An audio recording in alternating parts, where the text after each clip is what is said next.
Bien, vamos a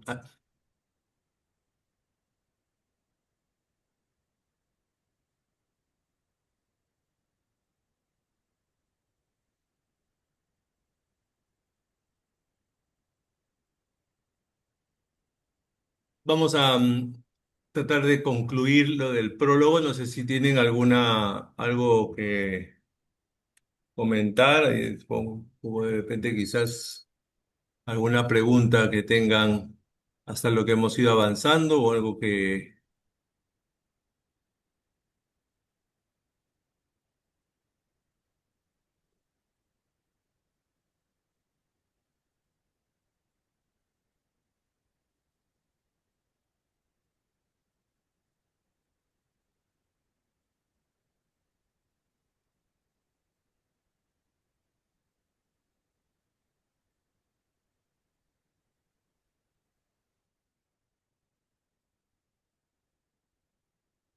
Bien, esta última parte en prosa, que corresponde a los versos 15 y 18,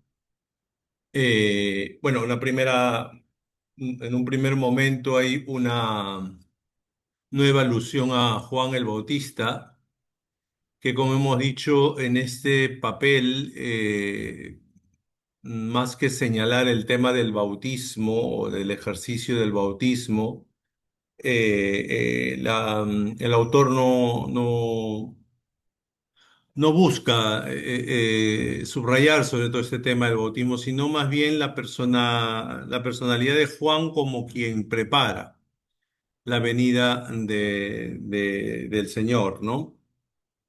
Obviamente, pues en entonces Juan va a sustentar es un testimonio. Esto ya también nos da una primera aproximación a cómo es que estructura el Evangelio el autor, y es que lo presenta como una especie de juicio. ¿M? Obviamente en un juicio se busca la verdad del hecho, ¿no? En este caso la verdad es que Jesucristo es el enviado del Padre, ¿no? Por tanto, si es el enviado del Padre, se tiene que corroborar con testigos que puedan asegurar esto, ¿no? Y obviamente el primer testigo de esta verdad es Juan. Vamos a ver que a lo largo del Evangelio hay diferentes testigos que también dan su testimonio a partir obviamente pues de una concepción jurídica judía, ¿no? En donde el testimonio de dos o más aseguran obviamente la veracidad del hecho, ¿no? Entonces, nuevamente encontramos aquí en el verso 15, Johannes martirei, es decir, Juan da testimonio, peri autu acerca de él, ¿no? O sea, en este caso de Logos, ¿no? Que Kragen clama diciendo, utos es oneipon, el que yo he dicho, jo opiso mu, ¿no? Esta expresión opiso mu, detrás de mí, ¿no? El que erjómenos, el que está viniendo o el que viene detrás de mí. Por tanto, entonces, la consideración es que Juan está delante, no porque sea mayor, sino está delante como precursor, ¿no? De quien viene detrás, ¿no? Que es la idea esta de una voz que clama en el desierto, preparen el camino del Señor, que había mencionado anteriormente. En prosen, el que está puesto, mugegonen, delante de mí, Joti, el porque protos, ¿no? Primero que yo era, ¿no? Primero de mí, ¿no? Porque primero de mí era, ¿no? O antes de mí era, ¿no? Como ustedes ven, la alusión de Juan, como decíamos, no va tanto, ¿no? O sintoniza obviamente con los evangelios sinópticos, pero está más en clave de aquel que da testimonio y aquel que va a anteceder a quien realmente es el que nos va a revelar, obviamente, al Padre, ¿no? Entonces, este que viene detrás de Juan, ¿no? Está en Marcos 1:7, Mateo 3:11, pero este ha sido delante, puesto, ha sido delante por una razón teológica, y es que es primero que yo. O sea, asegura que entonces Jesús es mayor que Juan, ¿no? Si es anterior o antiguo, entonces es mayor, ¿no? Esta es una concepción judía. ¿No? Eh, Hay un cambio entonces en la formulación de las palabras de la versión sinóptica, ¿no? Y por eso entonces contamos en el Evangelio una translación literal de este dicho de Juan que hemos visto. Entonces, de alguna forma cambia un poco la expresión que encontramos en los sinópticos, Juan, para siempre asegurar lo que él quiere, que es que Jesús es mayor que Juan, ¿no? Y luego aquí tenemos unas expresiones que son como comentarios explicativos a partir de lo anterior, y que intenta explayar, como hemos dicho, que esto es parte de un proyecto teológico mayor, ¿no? Es este Dios que tiene un proyecto salvífico y a través del cual Jesús toma partido de la voluntad del Padre, ¿no? Entonces, Joti tu plerómatos, es decir, porque de esa plenitud suya, ¿no? Autú, emeis, nosotros. Fíjense cómo el autor ahora se pone como parte receptora de aquello por el cual Jesús viene a este mundo, ¿no? O la palabra, el logos, ¿no? Todos, pantes, todos, el abomen hemos recibido Kai Harin, la gracia, anti-Haritos, ¿no?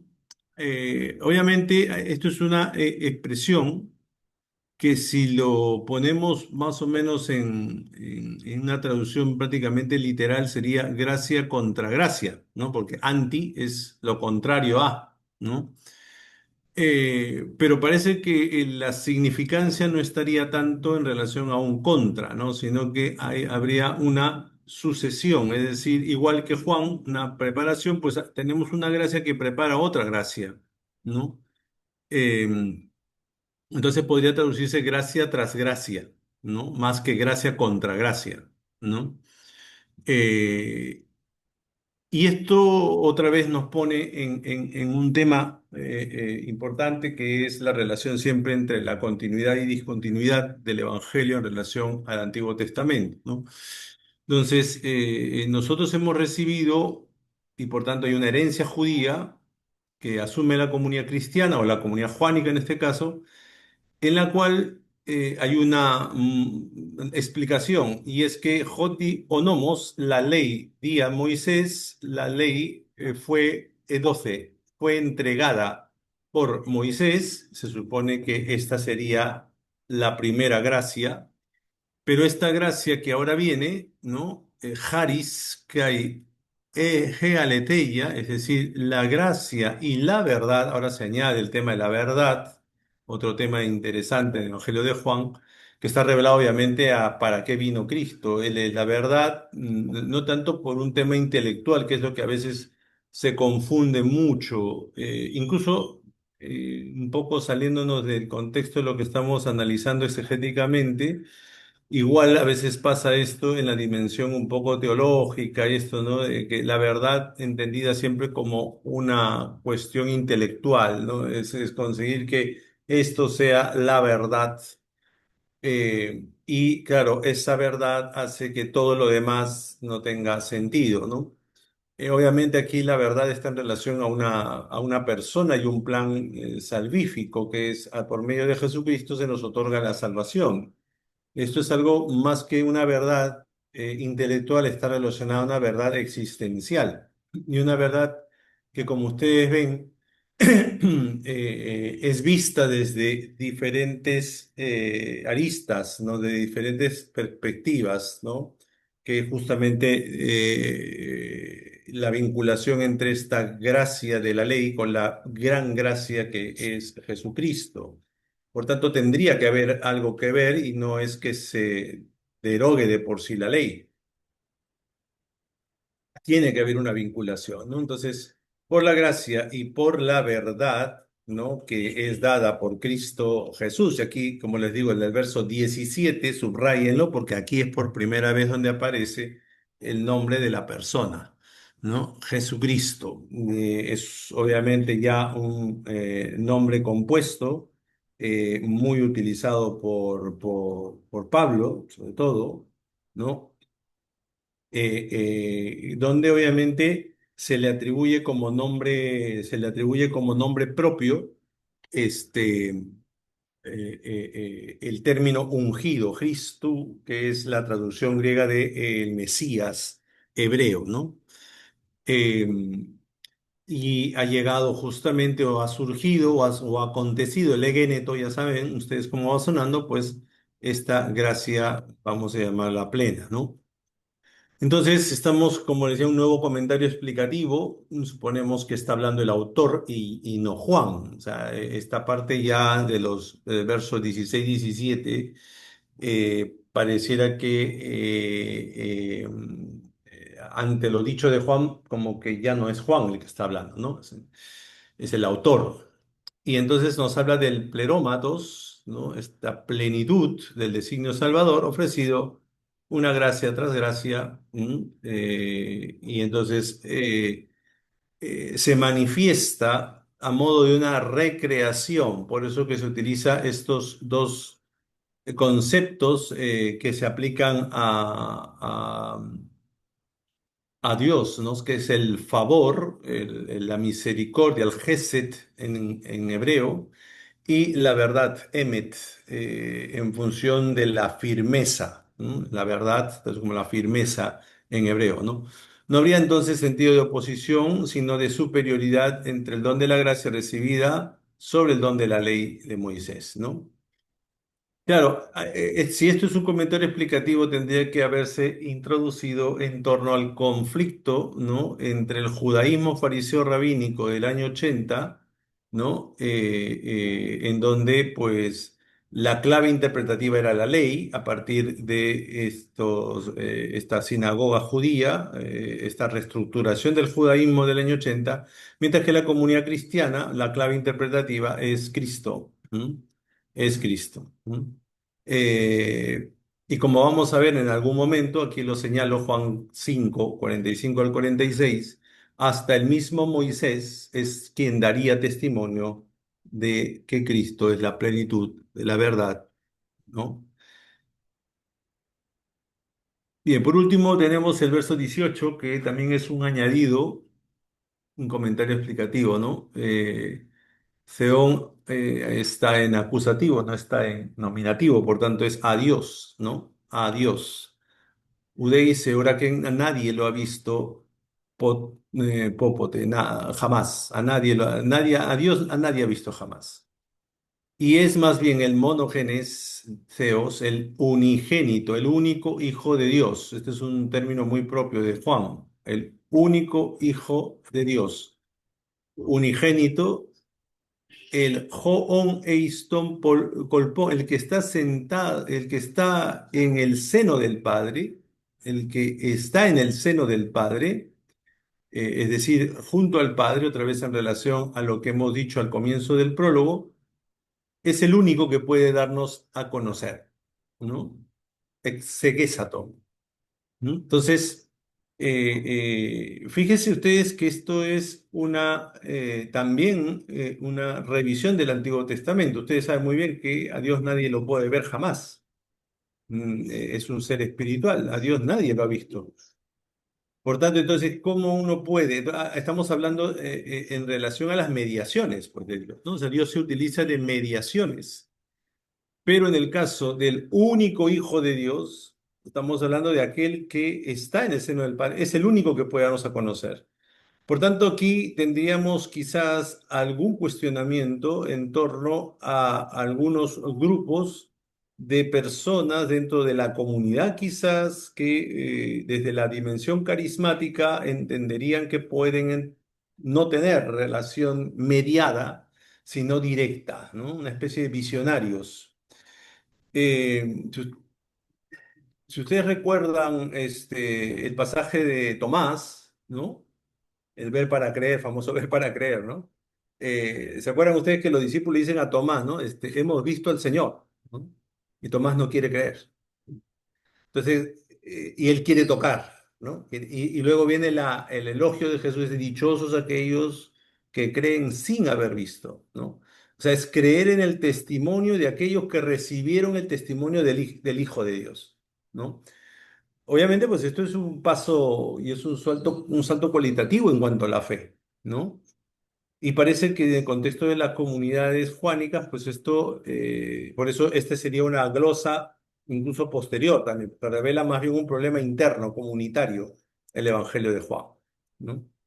Entonces, eh, vemos ahí una, ¿no?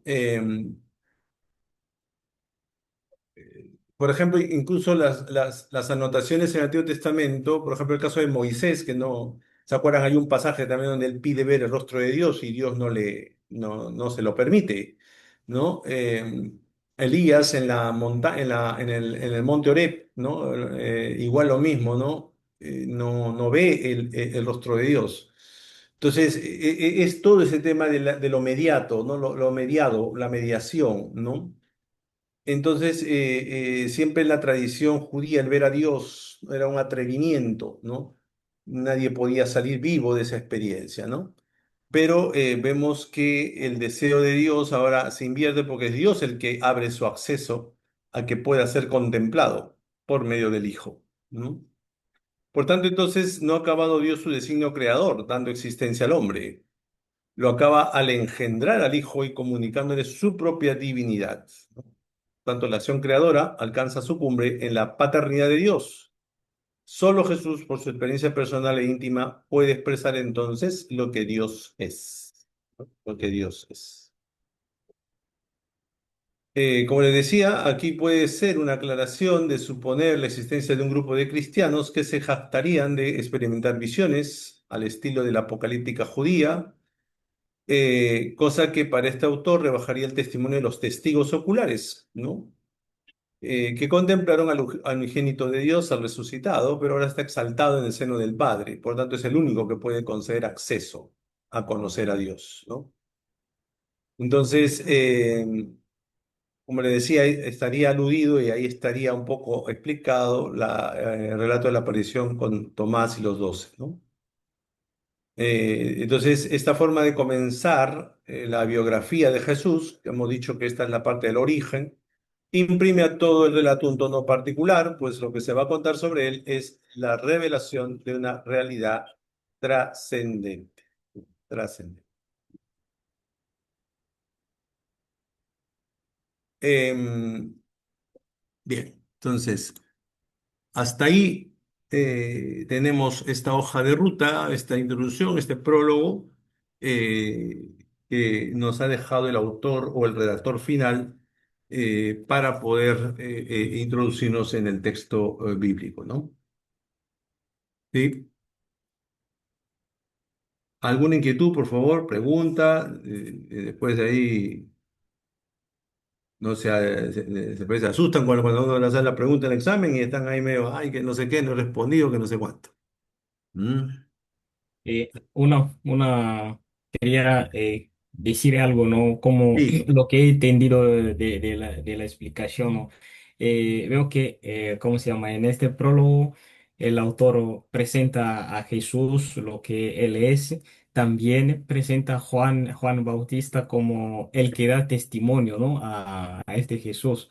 Y así, no solamente en prólogo se presenta a Jesús como el centro, pero también el que da testimonio para, ¿cómo se llama? Diferenciar, ¿no? El Jesús con Juan Bautista, ¿no? Así Ujú. yo le entiendo un poquito partiendo de la explicación. Sí, muy bien. Vayan haciendo algunas anotaciones. Obviamente, eh, sí, o sea, son rasgos de lo que tú has manifestado, pero todavía falta otros elementos que hemos desarrollado, ¿eh? O sea, son elementos, pero no es lo único, ¿eh? Sí, está el tema de Juan, pero hemos dicho que estas son unas glosas explicativas propiamente, ¿ya?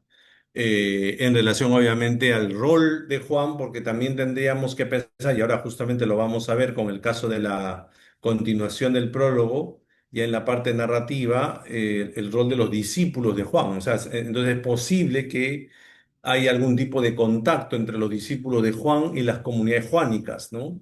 Que de alguna forma también ahí tuvieron que converger a ver si este era el Mesías, pero Juan dijo esto, habló de él, entonces ¿a quién seguimos? ¿A Juan, a Jesús, no?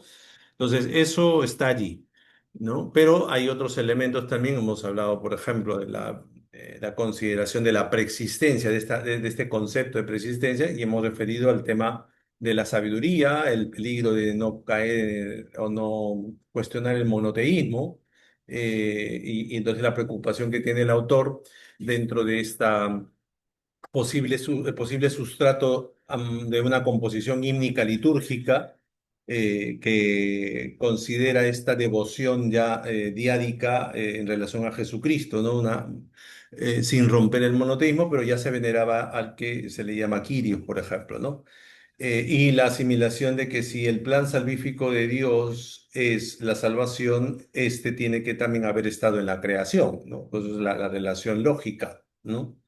Entonces, eso también es un elemento. Este último que hemos hablado, la gracia tras gracia, la relación con la ley, el judaísmo, la herencia, discontinuidad, continuidad. O sea, vean ustedes, eso es lo que yo le estoy pidiendo por eso para el día viernes, es justamente eso, ¿no? O sea, al desarrollar la estructura del prólogo, precisar estas ideas principales que justamente acompañarán el desarrollo del Evangelio. ¿Ya? ¿Alguna apreciación más? ¿Algo que quieran para complementar lo que como el compañero?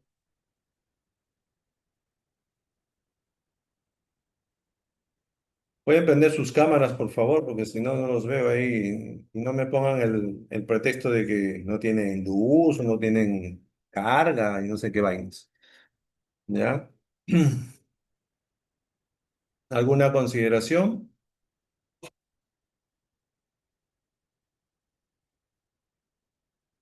Bien, entonces vamos a leer ahora lo que correspondería a esta parte narrativa. O sea, esto, como hemos dicho, es el prólogo, lo hemos llamado así, el prólogo.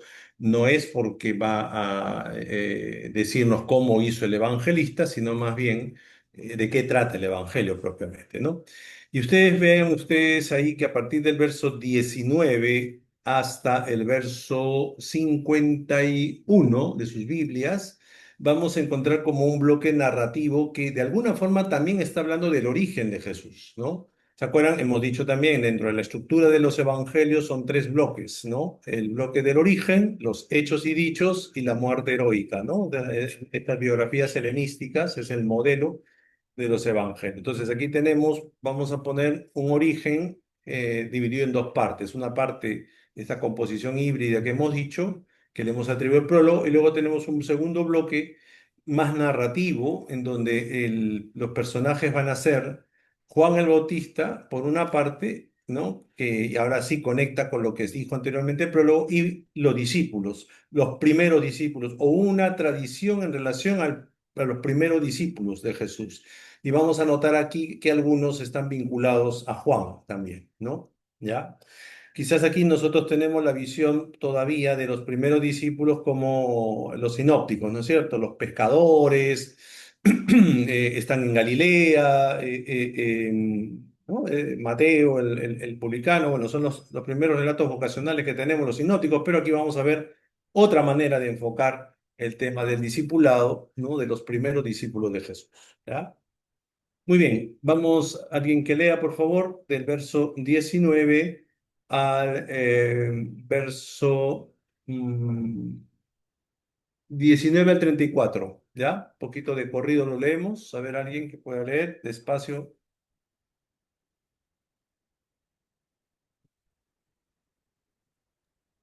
Este fue el testimonio de Juan cuando los judíos enviaron desde Jerusalén sacerdotes y levitas a preguntarle, ¿quién eres tú? Él lo confesó sin negarlo, yo no soy el Cristo. Entonces le preguntaron, ¿quién pues? ¿Eres tú Elías? Él contestó, no lo soy. ¿Eres tú el profeta? Respondió, no. Ellos insistieron, ¿quién eres entonces? Tenemos que dar una respuesta a los que nos han enviado. ¿Qué dices tú de ti mismo? Respondió, yo soy la voz del que clama en el desierto, rectificad el camino del Señor, como dijo el profeta Isaías. Habían sido enviados por los fariseos. Le preguntaron, ¿por qué bautizas entonces si no eres el Cristo, ni Elías, ni el profeta? Juan les respondió, yo bautizo con agua, pero entre vosotros hay uno a quien no conocéis, que viene detrás de mí, a quien yo no soy digno de desatarle la correa de su sandalia. Esto ocurrió en Betábara, al otro lado del Jordán, donde estaba Juan bautizando. Al día siguiente, al ver a Jesús venir hacia él, dijo, He ahí el Cordero de Dios que quita el pecado del mundo. Este es de quien yo dije, detrás de mí viene un hombre que se ha puesto delante de mí, porque existía antes que yo. Yo no le conocía, pero he venido a bautizar con agua para que él sea manifestado a Israel. Y Juan dio testimonio diciendo, He visto al Espíritu que bajaba como una paloma del cielo y se quedaba sobre él. Yo no le conocía, pero el que me envió a bautizar con agua me dijo, aquel sobre quien veas que baja el Espíritu y se queda sobre él, ese es el que bautiza con Espíritu Santo. Yo le he visto y doy testimonio de que ese es el elegido de Dios. Muy bien, bueno, pueden notar, bueno, quizás en la narración nos suena mucho a lo que conocemos de la tradición sinóptica, ¿no? Pero se han dado cuenta ustedes que el evangelista lo ha tratado de adecuar, ¿no? Porque obviamente quiere evitar el conflicto del tema del bautismo, ¿no? Por eso es que se han dado cuenta ustedes, si han seguido la narración, ya les había anticipado que Juan no bautiza a Jesús. O sea, en el Evangelio de Juan no aparece un bautismo de Jesús y una revelación teofánica, ¿no? Como nos tiene acostumbrado Mateo, Marcos y Lucas, ¿no? Sino más bien es un rol de testimonio. Yo he visto, nada más, ¿no? Yo he visto, ¿sí? Bien, entonces tenemos obviamente mm, eh, una situación en la cual entran unos personajes, ¿no? Y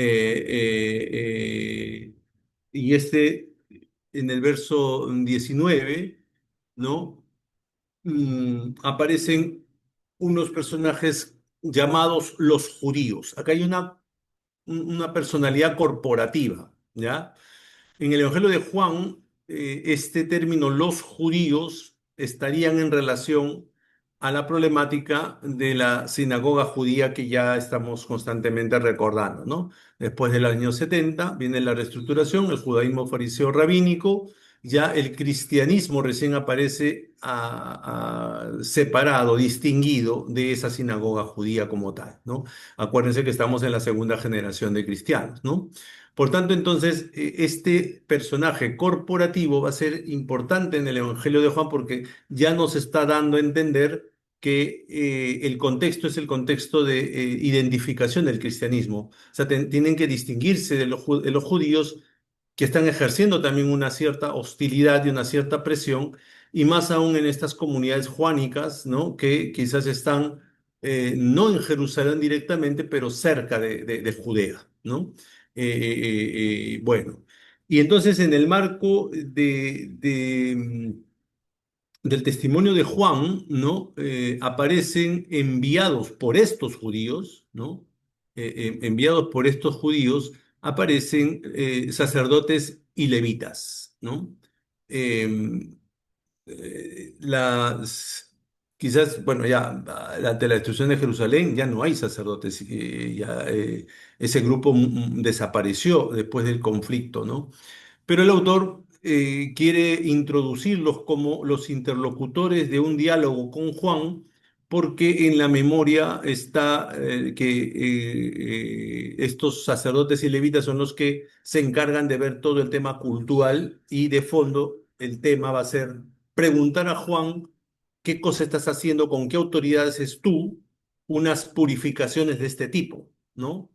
Acuérdense ustedes que los bautismos, o sea, a ver, las abluciones o especie de sumergimiento en el agua eran personales, o sea, tú ibas a la piscina y te metías para purificarte, nadie te metía a ti a purificarte, ¿me entienden?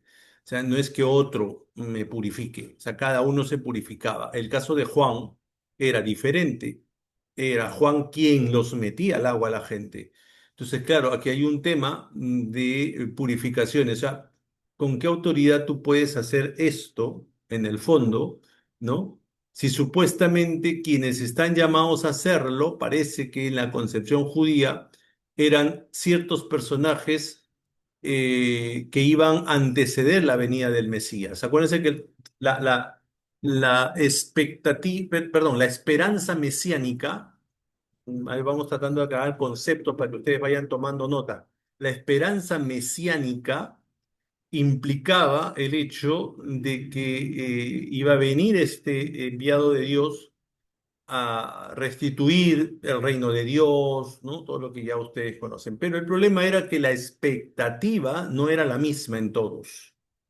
Ya, repito, la esperanza mesiánica estaba en este enviado de Dios un poco con la figura del Hijo de Hombre, que es la visión escatológica del libro de Daniel, pero la expectativa era diferente porque cada grupo esperaba a un Mesías. Por ejemplo, los escribas, pues, aguardaban a uno como Moisés, ¿no?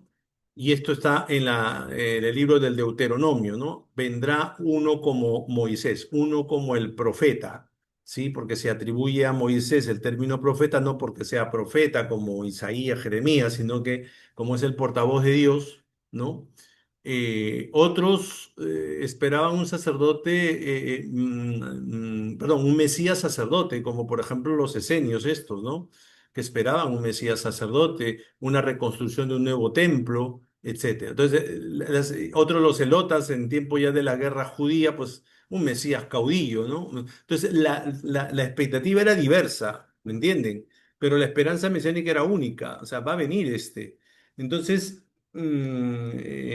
claro, la pregunta que apunta al cuestionamiento que le hacen a Juan es justamente, a ver, oye,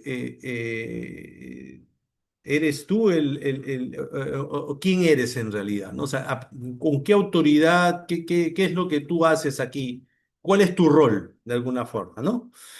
Y entonces lo que hace Juan es negarlo, ¿no? Lo confiesa y lo niega, ¿no? Yo no soy el Mesías. Fíjese que o sea, esto no está tan claro en los sinópticos, ¿no? Los sinópticos lo van llevando con la narración. Aquí no, aquí es de frente. Yo no soy el Mesías.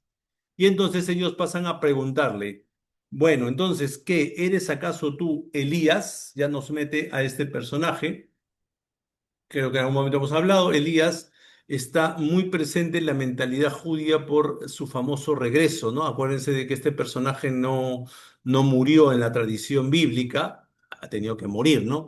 Pero en la tradición bíblica fue arrebatado al cielo, ¿no? Entonces, en la concepción judía, seres humanos pueden ser arrebatados al cielo y estos regresan para decirnos cosas que no sabemos. Por tanto, entonces el Elías tiene que volver, y esto está en Malaquías, en la profecía de Malaquías, que es el último libro profético, Malaquías 3:23, donde se habla de que Elías va a regresar para preparar los corazones a la venida del Señor. Tú eres Elías.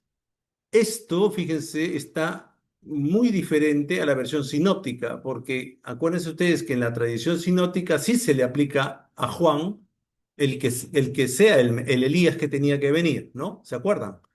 Él sí tenía que ser el Elías que tenía que venir. Incluso se habla, ¿no? De que él tenía que venir, cumpliendo la escritura de Malaquías. Aquí no. La tradición de Juan dice, yo no soy Elías. ¿No? Yo no soy Elías, ¿no? Eh, Algunos autores piensan que la negación del pasaje que encontramos aquí es porque dentro de la visión de la profecía de Malaquías, Elías va a volver para rectificar nuevamente la ley de Moisés. Entonces, obviamente, si estamos hablando de una superioridad de la mediación de Cristo en relación a la ley, pues tampoco entonces el profeta Juan tendría que ser el Elías, porque Elías no viene a rectificar nuevamente la ley de Moisés, ¿no? Entonces, para el autor de Juan, no es el Elías tampoco. ¿Ya? No sé si me han entendido. O sea, en la tradición de los sinópticos sí, se habla de Juan como el Elías que tenía que venir. Quizás más por el lado de la preparación, ¿no? Del que va a venir y se cumple en la escritura. Pero en Juan, la visión va más por el tema de una superación de la ley de Moisés. Entonces, no empalma muy bien la idea con el Elías. El profeta dice, ¿no? Vuelven a preguntarle, entonces eres el profeta, ¿de qué profeta está hablando? De la promesa del Deuteronomio, ¿no? Deuteronomio 18:15, de un profeta como Moisés, ¿no? De un profeta como Moisés. Entonces, de alguna forma, ese profetismo, digamos así, clásico, pues había terminado. ¿No?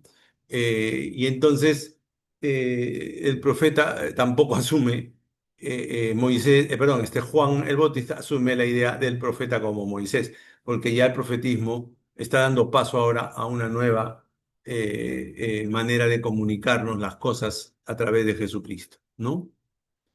Eh, entonces, ante todas estas respuestas negativas, le insisten, ¿no? Entonces, dinos quién eres. ¿Por qué tenemos que dar respuesta? ¿No? Estos vienen enviados por los judíos, ¿no? Y fíjese que aquí sí trae a la memoria el pasaje de Isaías, ¿no? El famoso pasaje de Isaías. Una voz que clama en el desierto, rectifiquen o hagan rectos los caminos del Señor, ¿no? Según la traducción del griego de los 70 es más bien un parafraseo, no es tanto una cita explícita, pero que está en relación a lo que ya conocemos de la tradición apostólica, porque también está en los otros evangelios, ¿no? La voz que clama en el desierto. El único que extiende casi toda la profecía es Lucas, ¿no? Pero todos coinciden en lo mismo. La referencia al desierto, la referencia a un cambio, porque tenemos que rectificar, ¿no? El camino del Señor, ¿no? Fíjense ustedes que en el verso 24 ahora aparecen que de entre esos están los fariseos, ¿no? Van a aparecer muy poco, pero está en conexión con los judíos, ¿no? Y estos entonces le pregunta, muy bien, tú no eres el Mesías, tú no eres Elías, tú no eres el profeta. Ahora la pregunta es, ¿por qué bautizas? ¿No? Explícanos la razón del bautismo, ¿no? Y Juan responde haciendo la distinción también que ya conocemos, ¿no? Yo bautizo con agua, pero en medio de ustedes hay uno que ustedes no conocen. ¿Mm? Aquí ya empezamos a ver con el tema del prólogo, ¿no? El tema de quiénes conocen y quiénes no conocen, ¿no? Por tanto, los fariseos no conocen, o quizás mejor dicho, no quieren conocer, ¿no? No quieren conocer, ¿no? Eh, Otra vez, el que viene detrás de mí, el opiso eh, yo no soy digno de desatarle la correa de la sandalia, ¿no? Eh, Obviamente es una metáfora de inferioridad. Aquí hay dos posibles interpretaciones, una más teológica y la otra más práctica. La práctica es que obviamente en la labor de desatar la sandalia normalmente se aplicaba, no tan, ojo, o sea, no tanto al siervo que recibe a su patrón de la casa, no era un hábito doméstico muy, muy propio, no, no. Más bien era el discípulo del maestro el que sí le lavaba los pies, porque tenía como una especie de deuda, ¿no? Porque el maestro le enseñaba, ¿no? Entonces se procedía a ese lavar los pies y entonces hay que desatar la correa de sandalia. Como le digo, esto es algo mucho más práctico pero no era algo tan recurrente en el ámbito doméstico, ¿no? Y la otra es mucho más teológica, que es el aspecto este de repente ustedes ahí también pueden investigar, que es la famosa ley del levirato, ¿no? La ley del levirato. En el mundo de la Biblia, de Israel, en la historia de Israel, ¿se acuerdan ustedes que si una persona casada no podía tener hijos, moría sin tener hijos, el hermano tendría que asumir para que pueda mantener el apellido o el nombre del hermano, ¿no? Unirse, perdón, a la viuda para engendrar un hijo, ¿no? Entonces, esta es la famosa ley del levirato, pues se llama del rescate, ¿no? Ahí ustedes tienen, por ejemplo, el caso del libro de Ruth, ¿no? En donde Boaz, ¿no? Quiere rescatar a Ruth, pero hay un familiar más cercano, ¿no? Y entonces lo que hace es desatarse la correa de la sandalia y entregar la sandalia, ¿no? Que es un poco la visión, entonces, de quien asume ahora la responsabilidad de rescatar, ¿no? La idea del esposo, ¿no? Que también es parte un poco de la misión escatológica de las bodas. Entonces, como les digo, es un simbolismo más profético, teológico, que algunos defienden sobre esta visión. Y la otra, pues, es mucho más práctica, pero que también tiene la misma concepción de inferioridad. O sea, hay alguien que está antes y mayor, en este caso, que Juan, ¿no? Y por último, el autor nos señala un lugar, ¿no?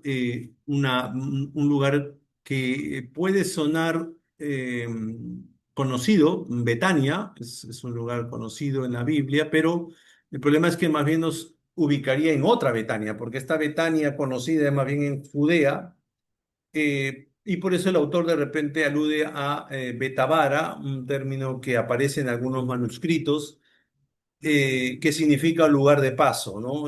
Quizás muy cercano a la zona del desierto de Judea y cerca al río Jordán, quizás con el énfasis propio del ingreso a la tierra prometida en el itinerario de Josué, ¿no? Eso lo pueden encontrar en Josué 3:4, ¿no?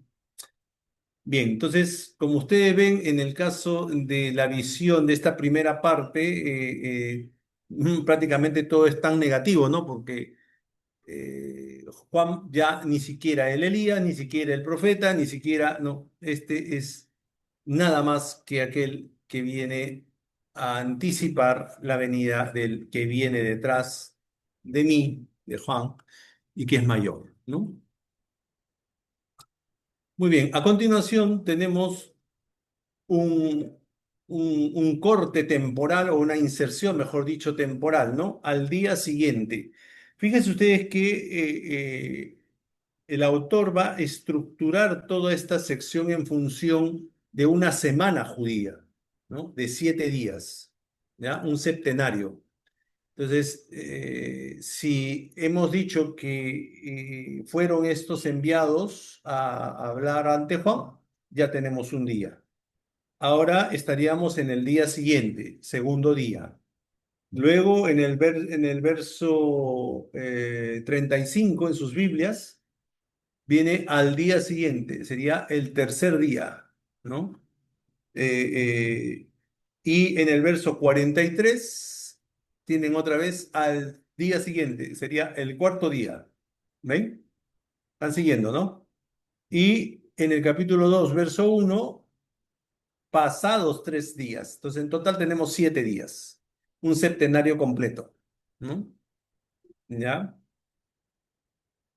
No lo pierdan de vista porque justamente pasados 3 días, al séptimo día, Jesús manifestó su gloria y sus discípulos creyeron en él. O sea, quiere decir que hay como una especie de itinerario vocacional, ¿no? En 7 días. Un itinerario vocacional. Los discípulos tienen que convencerse de que Jesús es el enviado del Padre. Pues entonces viene la ruta de este itinerario.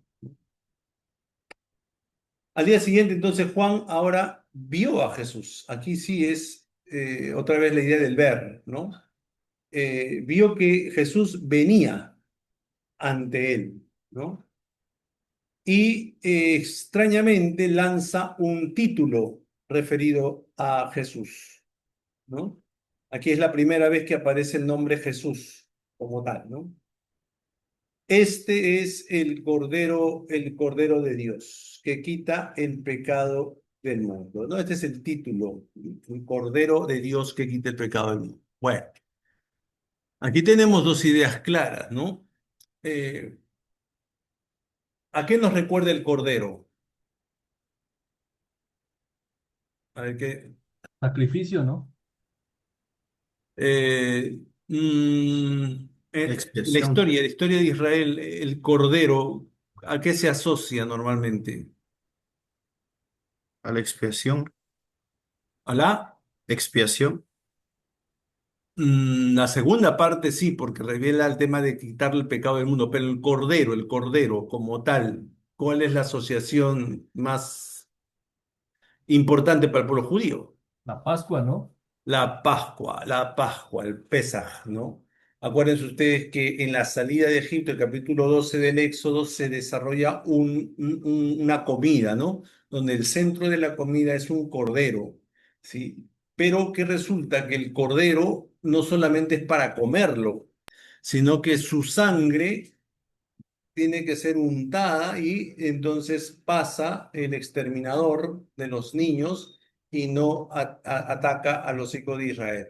Entonces, de alguna forma está asociada la idea de el cordero con la salvación de Dios, ¿correcto? Con la salvación de Dios. Entonces, eh, eh, este título se atribuye o lo atribuye Juan a Jesús.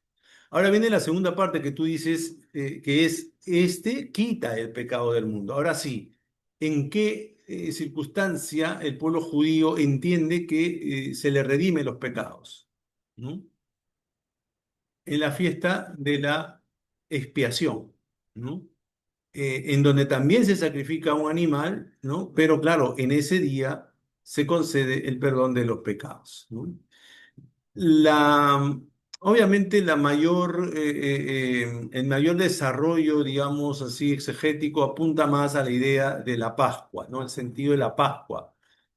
Hay hay quienes más también, o perdón, o menos apuntan a la idea del día de la expiación, porque dentro del calendario de las fiestas judías que vamos a ver en el Evangelio de Juan, no se habla de la expiación, pero aquí se alude de alguna forma a ello. Pero hay algo que sí es interesante que hay que acotar, y es que para el Evangelio de Juan, ¿se acuerdan que he dicho que no hay cena pascual? ¿No? Cosa que en los evangelios sinópticos sí. Entonces, ¿cuándo muere Jesús? Pues Jesús muere en el día anterior a la Pascua. Y el rito que se realizaba el día anterior a la Pascua era el sacrificio de los corderos. O sea, los corderos pascuales que se inmolaban en el templo de Jerusalén se hacía el día anterior a la Pascua. Y de ahí es la idea de que para el Evangelio de Juan, Jesús muere el día anterior a la Pascua. Y por tanto, tiene sentido lo dicho aquí. Jesús es el Cordero de Dios, porque Él es el que ha sido sacrificado el día anterior a la Pascua, ¿no? El día en que se sacrificaban los corderos pascuales, ¿no? Ahora, para el perdón de los pecados, esto ya es una visión alternativa al culto judío que ya obviamente había terminado, porque fue destruido el templo, ¿no es cierto? Entonces ahora la idea es que ahora tenemos un cordero que quita el pecado del mundo, algo que ya se había perdido en el judaísmo en los años 80 y esto, ¿no? Porque ya no hay templo, pues, ¿no? Entonces, a este me refería, dice, cuando yo dije, detrás de mí viene uno que es superior a mí porque existía antes que yo. Fíjense ustedes que aquí hay una alusión muy clara, ¿no? Muy directa a la superioridad de Jesús, ¿no? Porque Él es el que existía antes que yo, ¿no?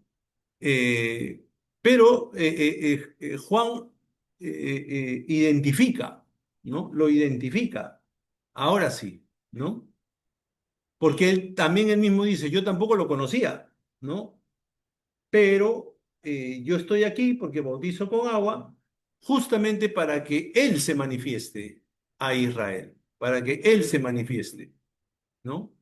Eh, eh, entonces ya, de alguna forma, vincula la esperanza de lo que está haciendo Juan con la venida de Jesús, el Mesías, ¿no?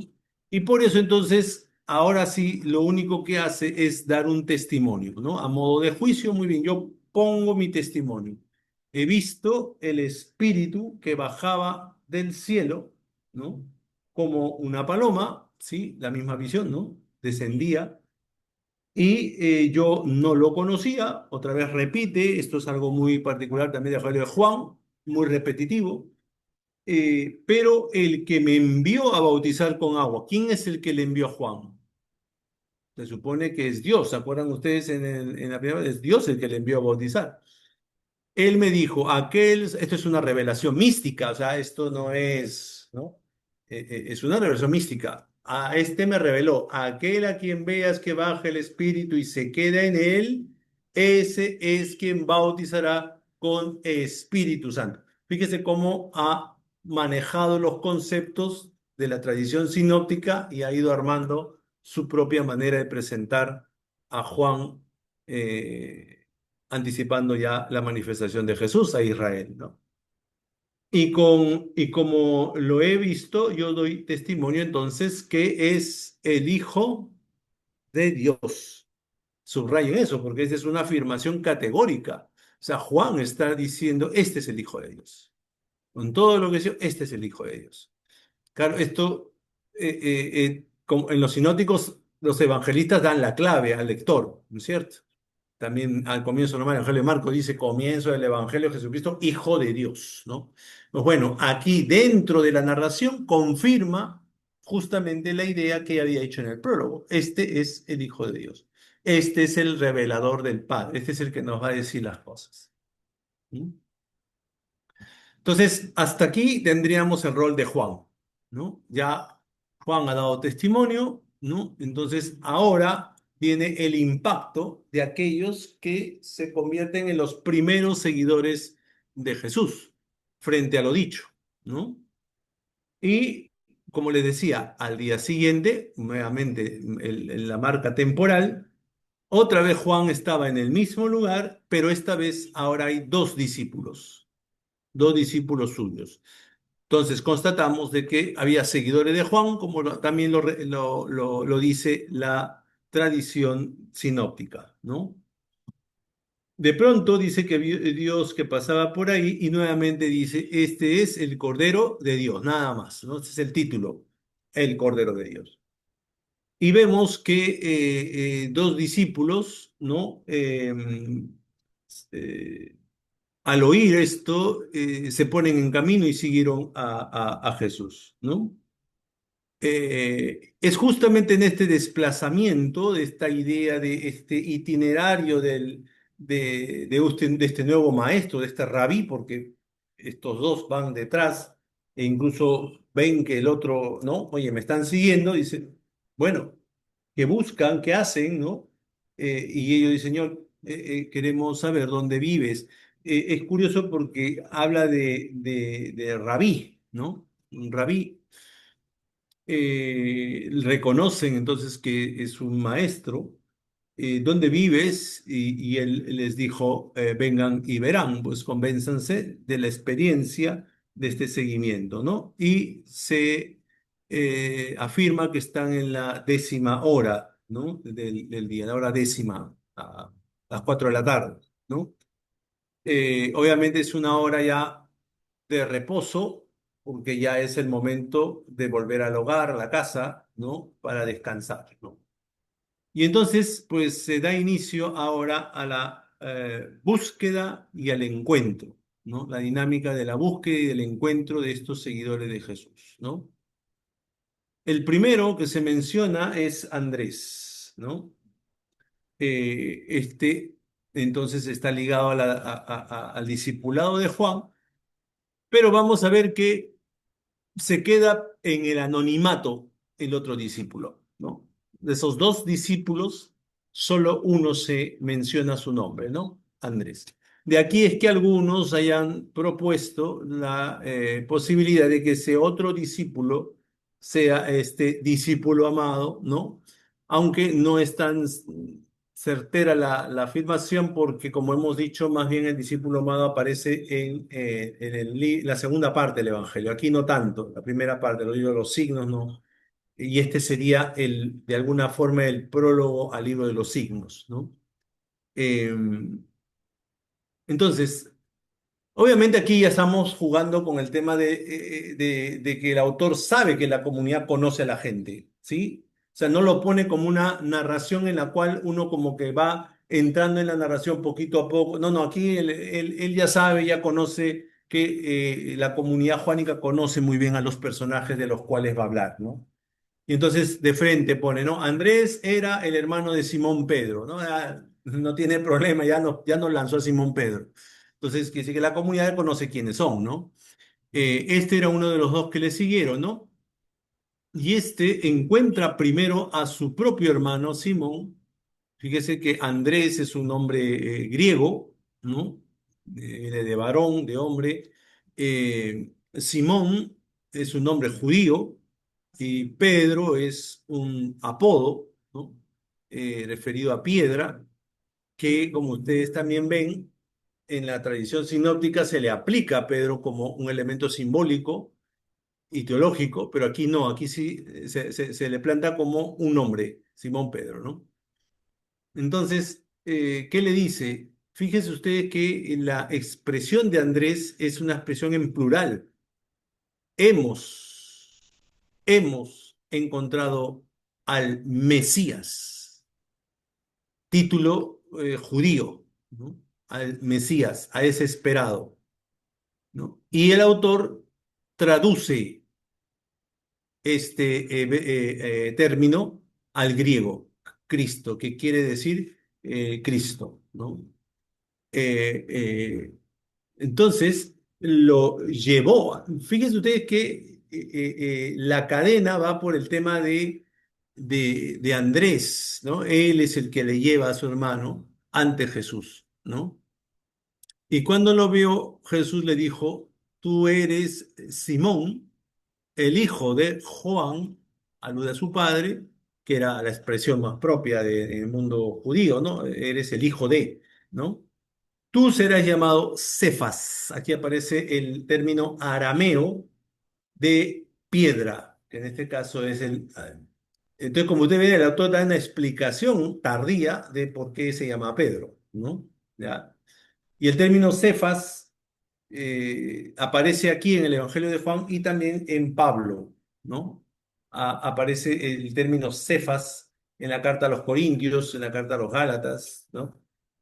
Entonces, ya tenemos si se quiere, estos primeros dos discípulos, obviamente Simón Pedro mucho más importante, pero Andrés también va a ser reconocido en esta tradición de la comunidad juánica, que también va a aparecer más adelante en el Evangelio, ¿no?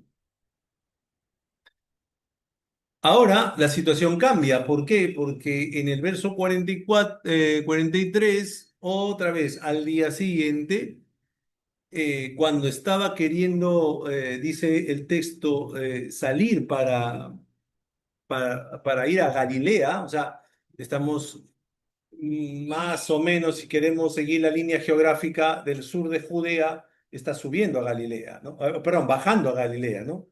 ¿Ya? Porque ya saben que a Jerusalén se sube, ¿no? Aquí es bajar, ¿no? Bajar a Galilea. Y entonces se encuentra con Felipe, ¿no? Aquí aparece otro discípulo, también nombre griego, Filipos, ¿no? Y Jesús le dice, sígueme. En realidad, este es el primer discípulo de Jesús, porque es el primero al que le dice, sígueme, ¿no? ¿Ya?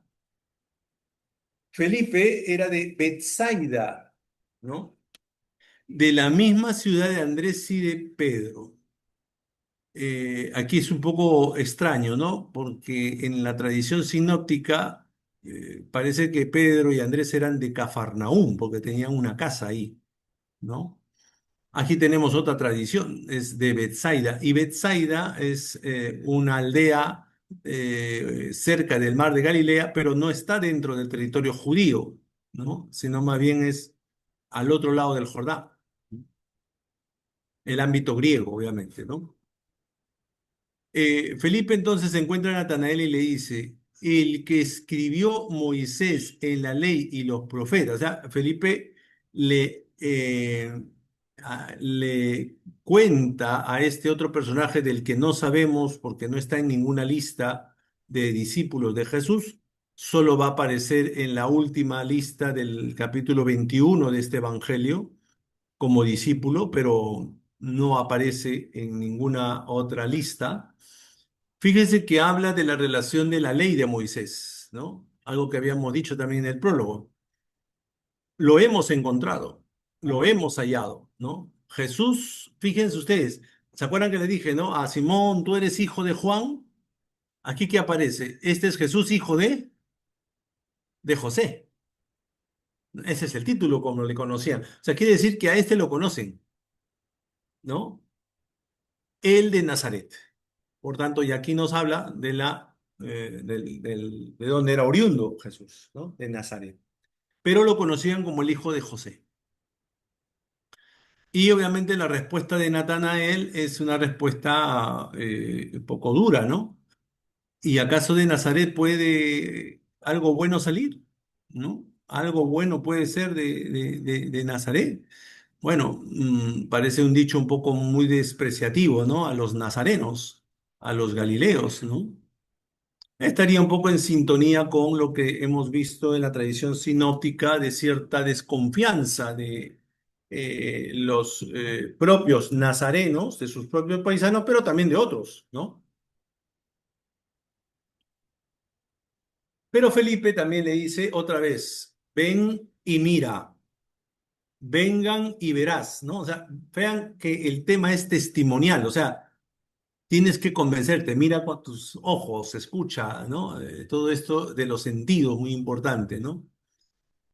Jesús vio a Natanael que venía a él y dice acerca de él, he aquí un israelita veraz, un israelita que habla la verdad, en quien no hay engaño, ¿no? En quien no hay engaño.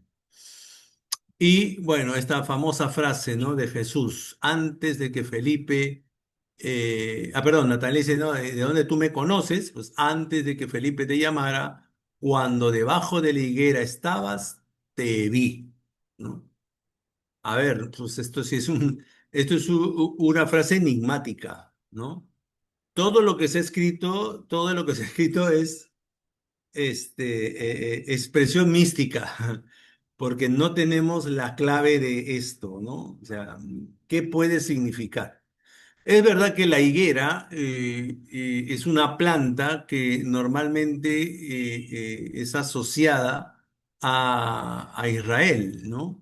Eh, Aparece en algunos momentos en el Nuevo Testamento, pero ¿qué pasó allí? Pues no sabemos, ¿no? Ya, por ejemplo, acá tengo el pasaje de Oseas 9:10 que habla un poco de la higuera, ya. Eh, pero bueno, todo lo que se ha podido escribir místicamente y santamente, pues asúmalo nomás, ¿no? Ya, que de repente Natanael estaba rezando ahí, estaba en su momento místico, qué sé yo. Ya todo lo que quieran, no, no hay problema en eso, ¿ya? Pero lo cierto es lo que viene a continuación, y es que Natanael responde inmediatamente, Rabí, ¿no? Otra vez el título de maestro, ¿no? Otra vez subrayen, tú eres el Hijo de Dios. Mira, la segunda vez que aparece, primero por Juan y ahora por Natanael, ¿no? El Hijo de Dios. Pero le añade un concepto muy judío, ¿no? Tú eres el Rey de Israel, que aparece ya muy poquito, obviamente por la idea de, el caudillismo, ¿no? Ese mesianismo caudillo que desapareció. Eh, y entonces, pues, quizás pueda aludir lo que habla el profeta Sofonías en el capítulo 3 verso 15, ¿no? ¿Cómo termina el texto? Pues parece ser un añadido, una glosa, el verso 51, ¿no? Jesús le dice, y aparece esta expresión en griego, amén, amén. ¿no? En griego aparece ese amén, amén, que significa en verdad, ¿no? O sea, acuérdense que el término amén traducido del hebreo viene de la firmeza, de la base en la cual un edificio se asienta. Eso es el verbo, perdón, la concepción del hebrea amén, ¿no? De M. Entonces, es una expresión solemne, ¿no? Una declaración. Amén, amén os digo, en verdad les digo, que verán el cielo abierto y a los ángeles de Dios subir y bajar sobre el Hijo del Hombre. Fíjese que el último título de toda esta secuencia es el Hijo del Hombre, ¿no? Eh, Obviamente la simbología de el bajar y subir de los ángeles está tomado del famoso sueño de Jacob. ¿No? ¿Recuerdan ustedes este sueño en Betel? No sé si han visto en la obra deuteronómica. En Génesis 28:12, Jacob eh, hay dos versiones de la salida de Jacob de la casa paterna. La más conocida que la de ustedes es la pelea que tuvo con Esaú, su hermano, por la bendición, ¿no? Se roba la bendición porque el otro estaba ciego y la mamá le hace pasar, ¿no? Y entonces Jacob tiene que salir de la casa paterna porque su hermano lo quiere matar, ¿no? Fíjese que el itinerario de Jacob es salir para volver, o sea, tiene que volver, si no, no, no.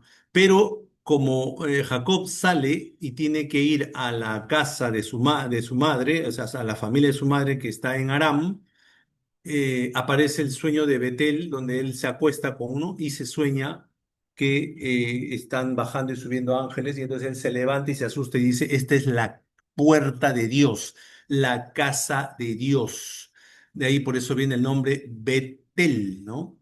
Bet desde Batim, de casa, o de Bajit en hebreo, ¿no? Que es casa y él es Dios, ¿no? Entonces, Betel es la casa de Dios. Entonces, claro, él piensa que este lugar es tan santo y ahí hace una promesa, pero una promesa tramposa, porque bueno, ahí viene el nombre Jacob, pues Jacob es un tramposo, ¿no? ¿Y cuál es la trampa? Pues le condiciona a Dios, ¿no? Le dice, si tú me permites regresar a la casa paterna, tú serás mi Dios. O sea, él no dice, ya, tú vas a ser mi Dios, yo voy a confiar en ti, nada. Jacob es un tramposo, siempre está condicionando las cosas, ¿no? Dice, si tú me permites que yo vuelva sano y salvo a mi casa, ¿no? Entonces tú serás mi Dios, ¿no? Es tramposo es este tipo, ¿no? Bueno, y al final regresa, ¿no? Regresa y le perdona. Pues bueno. La idea, obviamente, de esto hablaría también en relación a que en Jesús ya algo así como la visión del cielo abierto, ¿no? Del bautismo, de la teofanía del bautismo, aquí entraría en la presentación de Jesús ante Natanael, ¿no? Ya estamos entonces en el tiempo del Mesías, se ha abierto y entonces, ¿no? Lo celestial está en constante subir y bajar, pero ahora está aquí el Hijo del Hombre, que es la imagen que ya he repetido, está en el libro de Daniel, en el capítulo 7, que es una imagen escatológica del final de los tiempos, donde Dios va a juzgar en el día final, pero para eso envía a su representante, que es el Hijo del Hombre, el que va a asumir plenamente el día del juicio porque es uno más de los hombres, ¿no? Por tanto, de alguna forma, entonces Jesús es un nuevo Jacob, ya que en Jacob estaba la esperanza de las tribus de Israel, en Jesús se abre un nuevo Israel, un nuevo Israel. Entonces vemos prácticamente esta presentación del origen de Jesús resumido a través de la idea de estos títulos, ¿no?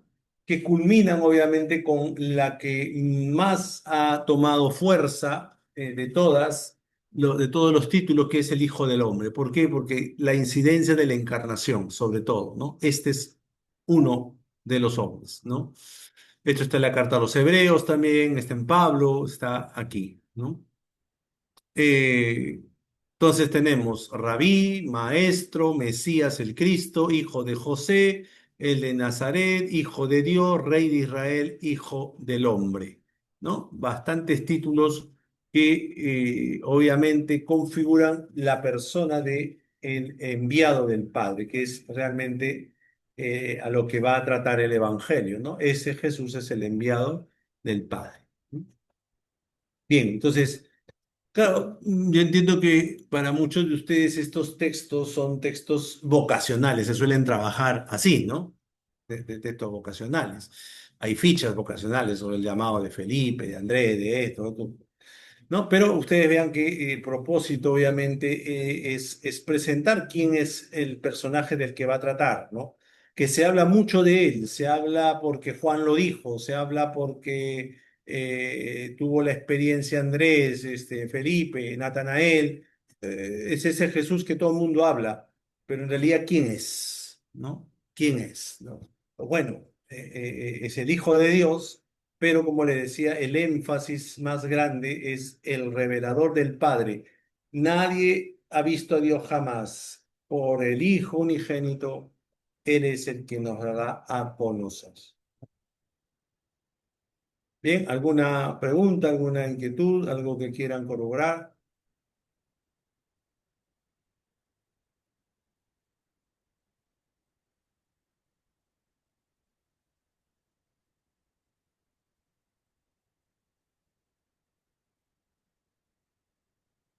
Muy bien, voy a...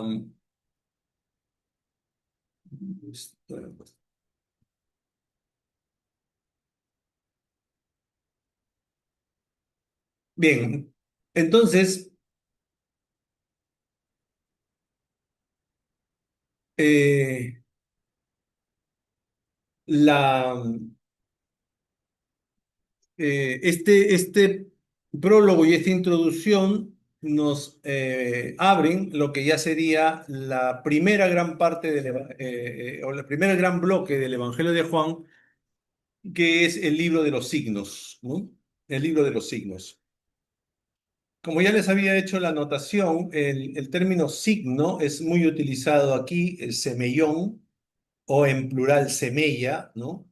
Muy poquito, casi una o dos alusiones a teras, que es los prodigios que se suelen llamar en los evangelios sinópticos los milagros, ¿no? O traducido al latín milagro, ¿no?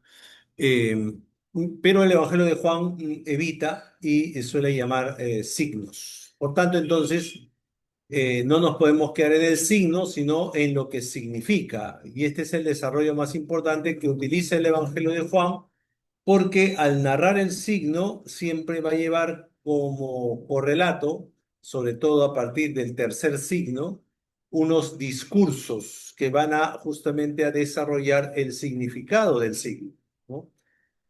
Como le digo, esto está recién a partir del tercer signo con la curación del paralítico, ¿no?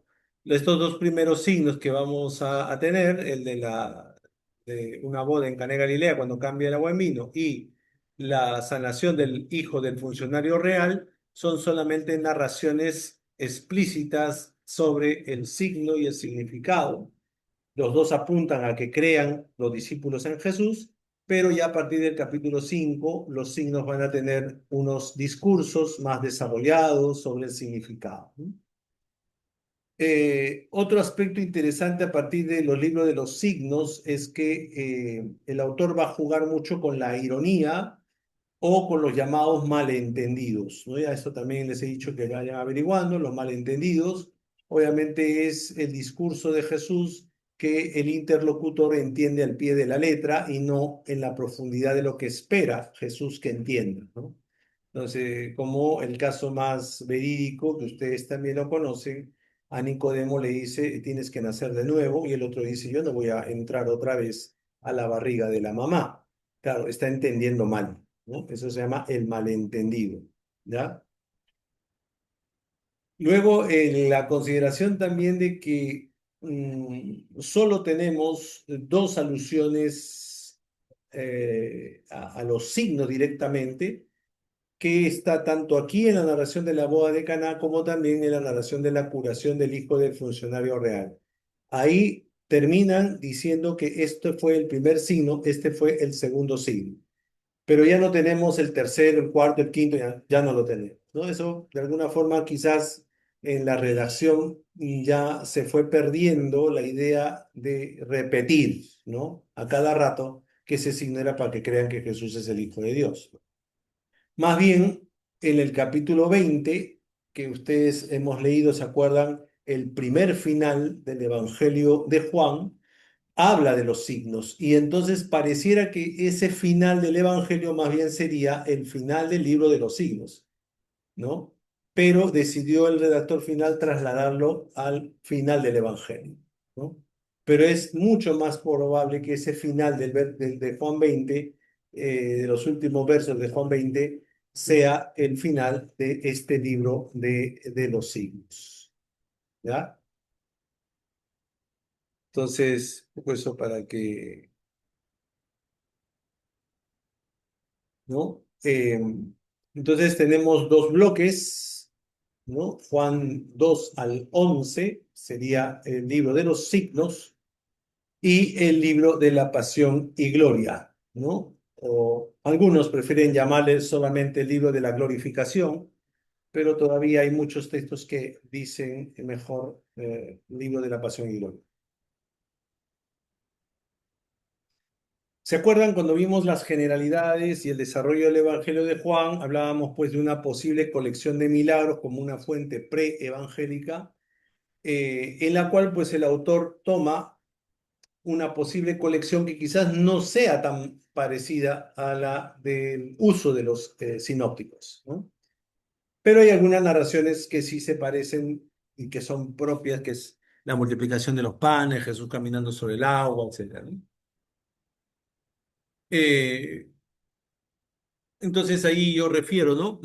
Muchos piensan que es una recopilación de algunos prodigios tomados de una colección escrita de milagros de Jesús que conocieron los sinópticos, pero que fueron reelaborados por este autor con el fin de suscitar la fe, como él expresa el final de Juan 20, ¿no? Esto daría a entender que esta conclusión remite al libro de los signos y no tanto a la obra en sí, aunque parece que el autor decidió colocarlo al final. Lo que sí salta a la vista es que el autor, al menos al comienzo, quiso validar este término que hemos dicho de signos, ¿no? Tanto al término del milagro de la boda de Caná como al término de la curación del hijo del funcionario real, ¿no? Entonces, la clave, jóvenes, no está tanto en el hecho que se narra, sino en lo que significa para cumplir el propósito del autor ya mencionado. Hay que sí distinguir, como les dije, a partir del tercer signo, los signos de los discursos, que probablemente fueron añadidos posteriormente para ofrecer justamente el significado mayor al que se debe llegar. Esto entonces nos lleva a distinguir cuáles serían estos signos y se ha resuelto en cifrarlos en 7. Obviamente la numerología, la concepción de un número redondo, perfecto, acompaña también esto, ¿no? Es posible que sea esta la clave, ¿no? Tenemos el cambio del agua en vino en la boda de Caná de Galilea. O sea, el signo no es la boda de Caná de Galilea. El signo es que Jesús cambió agua en vino. ¿Se entiende? Normalmente le llamamos la boda de Caná, pero propiamente ese es el contexto en que se dio el signo. El signo es el cambio del agua en vino en el contexto de una boda en Caná de Galilea. Y cómo termina el texto en 2:11, este fue el primer signo que realizó Jesús a la vista de sus discípulos. El segundo signo es la curación del hijo del funcionario real. Sigan ahí en la Biblia, en capítulo 4, verso 43 al 54, ¿no? Después de la samaritana, del relato de la samaritana. También al final de la narración se menciona, este fue el segundo signo que hizo Jesús cuando regresó de Judea a Galilea. Y también lo realizó en Caná de Galilea. O sea, el primer signo y el segundo están vinculados, ¿no? Están vinculados. El tercer signo, la curación del paralítico en sábado en la piscina de Betesda, en Jerusalén. ¿No? Claro, el término de curarlo en sábado, eso va a ser un añadido y motivo para el discurso de Jesús. El cuarto signo, la multiplicación de los panes al otro lado del mar de Galilea, capítulo 6 del 1 al 15. Jesús camina sobre las aguas, regresando a Cafarnaúm, ¿no? Aquí en el Evangelio de Juan, el trayecto es completo, o sea, Jesús camina todo el trayecto. En cambio, en los sinópticos, Jesús sube a la barca para completar el trayecto. Esta es la diferencia. En el Evangelio de Juan, Jesús camina todo el trayecto sobre el mar. El sexto, perdón, signo, Jesús da la vista a un ciego de nacimiento en el templo de Jerusalén. Y el último signo, el que hemos leído el domingo quinto de Cuaresma, Jesús devuelve la vida a Lázaro en Betania, cerca de Jerusalén, ¿no? En Betania. ¿Se han dado ustedes cuenta que en este ciclo A, ¿no?, de lecturas hemos seguido los domingos de Cuaresma el Evangelio de Juan, ¿no? El nacer de nuevo, la samaritana, paralítico, el ciego de nacimiento y Lázaro, ¿no? Lo que no se ha contado ha sido la multiplicación de los panes y que Jesús cae sobre las aguas, ¿no?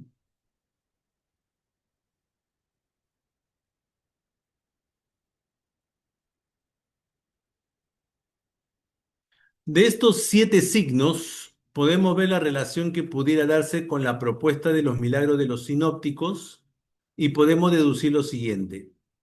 Tenemos narraciones que se puede encontrar cierta similitud con algunas innovaciones propias del autor, la multiplicación de los panes y Jesús caminando sobre el agua, ¿no? Esos son textos que en los sinópticos están, menos Lucas no cuenta Jesús caminando sobre el agua, pero además, si ustedes recuerdan, en Mateo y en Marcos, o en Marcos y Mateo, perdón, Jesús multiplica 2 veces, ¿no?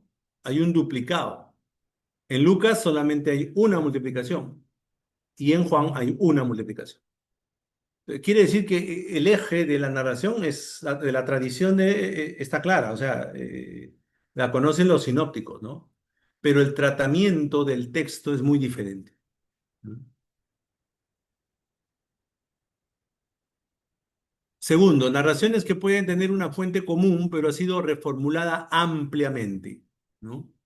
Por ejemplo, la curación del hijo del funcionario real, ¿no? Esto que es el segundo signo del Evangelio de Juan, se asemeja a la narración sinóptica de la curación del centurión, ¿no? ¿Se acuerdan de este pasaje, no?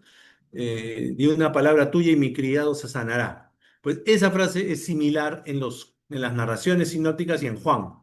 Pero el problema es que en Juan no es un centurión, es un funcionario real, ¿no? Y Jesús está, perdón, y este funcionario real está yendo a buscar a Jesús y luego regresa solo a su casa, ¿no? Entonces, tenerlo en cuenta. La curación del paralítico, ¿no?, que encontramos en capítulo 5, sabemos de un texto en los sinópticos de Jesús curando un paralítico, ¿no?, y llevando la camilla, pero no en el contexto del Sabbat, el sábado, como lo cuenta el Evangelio de Juan. Y Jesús también curó ciegos, el ciego de Betsaida, el ciego de Bartimeo, pero aquí habla de un ciego de nacimiento en Juan. Narraciones que, aunque se puede decir que lo tratan de manera general en los sinópticos, han adquirido un relato propio. La resurrección de Lázaro. O sea, que Jesús reviva, en la tradición sinóptica tenemos la de la hija de Jairo y el hijo de la viuda de Naín, ¿no? Y en Juan tenemos la de Lázaro. Ya sabemos que este era un volver a la vida terrenal, ¿no? ¿Ya? Y por último, las narraciones propias del autor, pues la única que tenemos es el cambio del agua en vino en la boda en Cana de Galilea.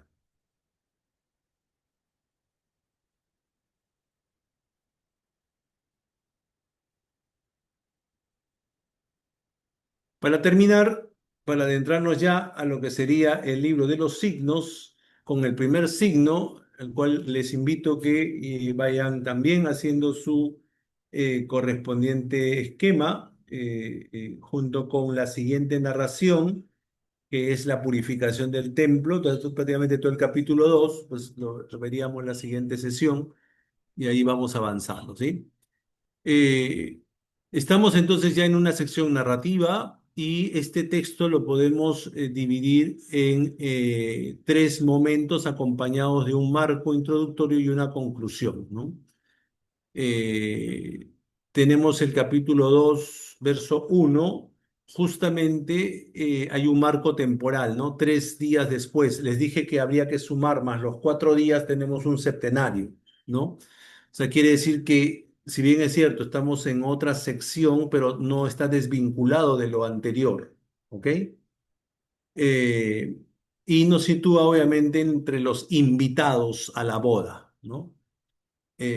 Por tanto, probablemente la invitada a la boda es la madre de Jesús, pero también estaban invitados Jesús y sus discípulos. Ya aquí estamos entonces en un cuadro de seguimiento, ¿no? Luego tenemos un diálogo entre la madre de Jesús y Jesús, ¿no? Un diálogo sobre el tema de la carencia del vino. Luego, el segundo momento es ese momento entre Jesús y los siervos, ¿no? Que estaban preocupados porque no hay vino y hay que ver la forma de cómo, ¿no? Solventar eso. Y luego viene la última parte, que es la intervención del maestresala, que es el encargado de la fiesta, ¿no? Que curiosamente no está enterado de lo que está haciendo Jesús con los siervos, ¿no? Algo extraño, ¿no? ¿Ya? Porque él es el encargado de proveer las cosas para fiesta, ¿no? Pero aquí viene el tema, porque el maestresala supuestamente habla al final al novio, ¿no? Y entonces se supone que el novio es el que proveyó todo. Sí, pero ¿y el novio quién es? Si no se ha mencionado en ninguna parte quién es el novio y quién es la novia. Todos nos ha hablado de una boda en Cana de Galilea, pero nadie nos ha dicho quiénes son los que se han casado. Pero resulta que el maestresala habla al novio, pero resulta que el novio no está enterado, ¿no? El único que sabe de todo es Jesús. Entonces, ya ven ustedes que acá hay mucho simbolismo, ¿no? Claro, porque uno dice, a ver, que Jesús haya curado a un ciego, bien, ¿no? Pero que Jesús cambia buen vino, bah, eso de qué milagro, de qué prodigio puede ser tan beneficioso, ¿no?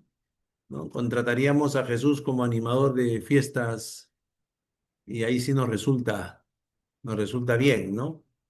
Entonces, y por último, hay una conclusión que es ya la aseveración de el signo para que crean que Jesús que crean sus discípulos en él, ¿no? En Jesús, ¿no? Ahora todo pasa por la persona de Jesús, ¿no?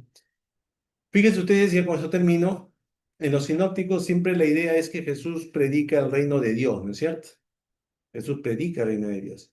En cambio, en el Evangelio de Juan no aparece el término reino de Dios. Aparece, pero no como en los sinópticos, ¿no? Sobre todo en el final, ¿no? Cuando se habla de Jesús Rey en la glorificación de la cruz, ¿no? Pero no anuncia el reino de Dios porque Él es el centro del anuncio en Juan, ¿no? Todo es que crean en Él.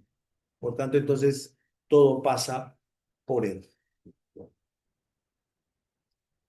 Muy bien. ¿Alguna cosa, alguna anotación?